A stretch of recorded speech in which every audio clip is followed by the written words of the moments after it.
you, Mr. Speaker. Senator Muma. Thank you, Honorable Speaker, for giving me an opportunity to ask a question. Honorable Speaker, I want to begin by declaring interest.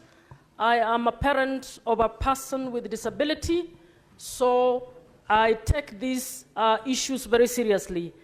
Honorable Speaker, indulge me also for just a minute to say that I have read through this question very carefully, and I'm afraid it's very underwhelming. The CS has not responded. The CS is scattering around. He is vague, trying to justify why an indicator has been removed, talking about beliefs, not giving any statistic to show that he has the competence as the department related with matters on disability to guide on the questions that he's been provided. There are many questions I could ask, but I'm allowed only one.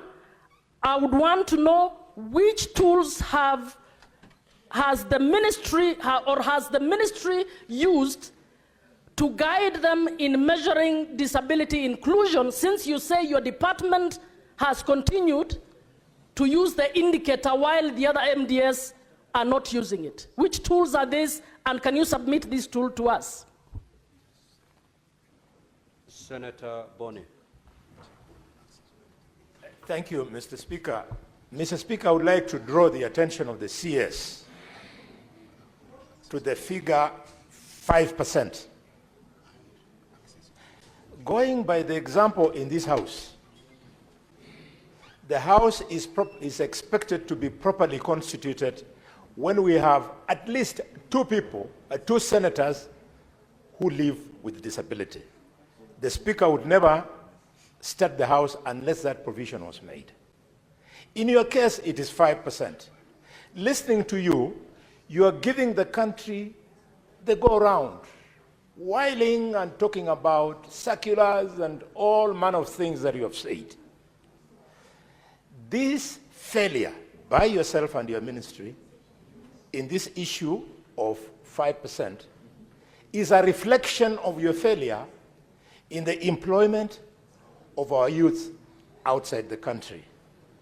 Those youths have asked me this morning, because they knew you are coming, that I demand of you, which I now do, that you resign as the cabinet secretary in the ministry. Boni. Are you willing to do so that you can be properly investigated? Senator Boni, Honorable CS, you can disregard totally that statement by Senator Boni.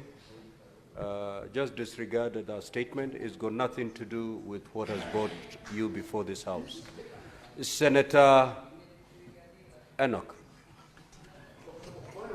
And honorable senators, let us stick to our standing orders. Let us stick to our standing orders. Let us ask supplementary questions. Supplementary questions must flow from the primary questions. And Senator Boni, you're lucky I did not rule you out of order.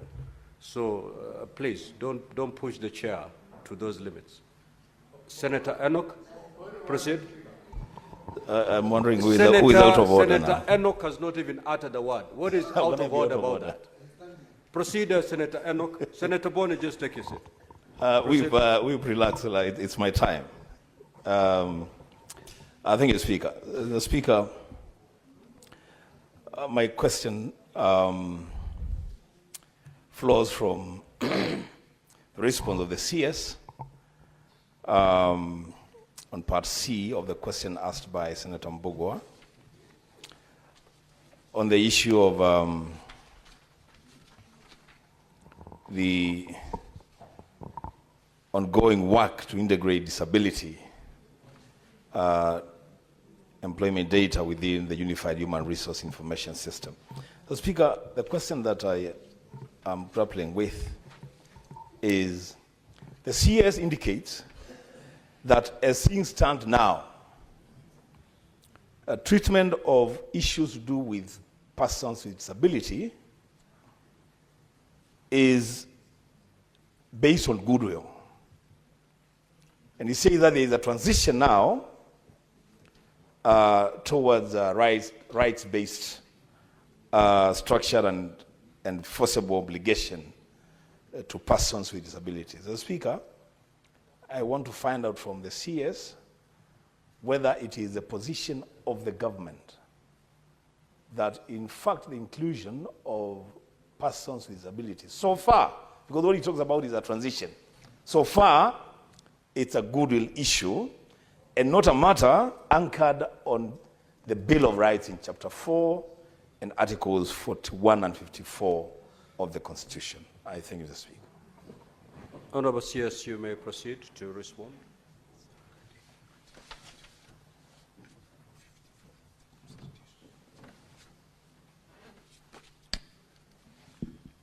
Thank you, Mr. Speaker, sir.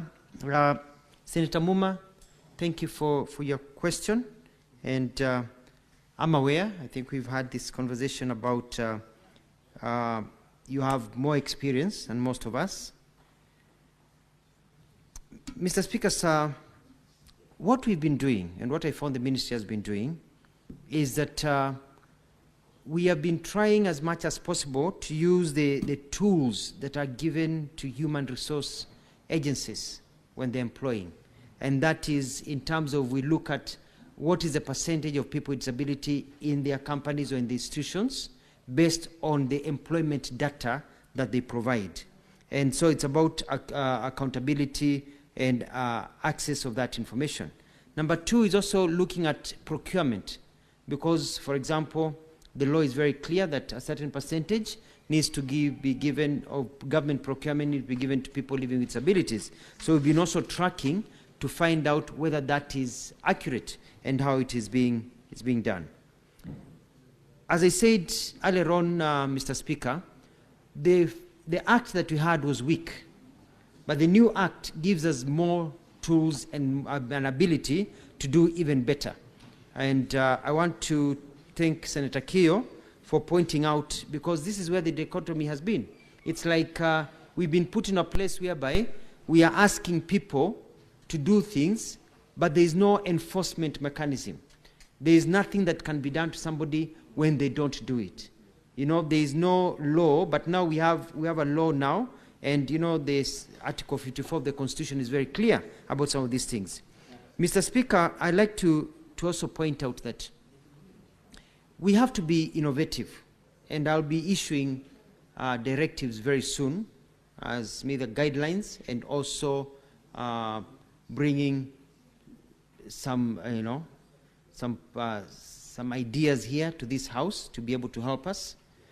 For example, when I served as the governor of Machakos, we issued a notice and had all supermarkets and buildings compliant with the law, and woke up one day and we shut down a lot of buildings and we closed, shops, supermarkets, and people complied very well. But you see, that was just because it was something that was very important to me and my government at the time in Machakos. But we want to make this a national issue. For example, if you are hard of seeing, for example, like visually impaired, like Crystal, Senator Crystal, and you go into a building, other people will find out where you are going because you have to ask somebody to push the button of the third or the fifth floor for you. Whereas, like when you go to other countries that have been, when on my government trips, you find that all the lifts have braille. So you can just touch and know where you're pushing. And when you're inside the lift reads out the floors so that you know the next floor is yours, and the lifts have opened. So we're getting there. But these are things that we can't just let the private sector and the public sector do it under goodwill. So we'll be giving directives as government and saying these are things that are expected. Ramps have been well enforced all over. But there's a simple thing, Mr. Speaker, sir. And I like the point that Dr. Senator Arwale talked about how this House has ensured that people living with disability are included and part of this House. If you're in a wheelchair, members of this House, if you're in a wheelchair and you want to do a banking transaction and you want to go to an ATM here in Nairobi, in a wheelchair, you'll not be able to transact. You'll have to ask somebody to help you, because the ATMs are made for people who are standing, able-bodied people. Majority of people on wheelchairs cannot reach that ATM. So we need to do like what they have done in Australia, they have done in England, they have done in many countries, also have ATMs that also consider the lives of people who are living with disabilities. Thank you, Mr. Speaker. Now, honorable senators, we need to conclude it at that. It is now 10:12. We will move to the next question. Now, honorable senators, we have, for lack of a better word, wasted 15 minutes of this question because we did not raise quorum at 9:30. We started at 9:45. So please, honorable senators, question time, let us be in the House by 9:30 so that we can take full advantage of time and interact with the CSs longer. Having lost 15 minutes, at no fault of the CS, we are going to release the CS at this juncture and usher in the CS in charge of cooperatives and micro and small medium enterprises. Honorable CS, you are released. You may leave at your pleasure.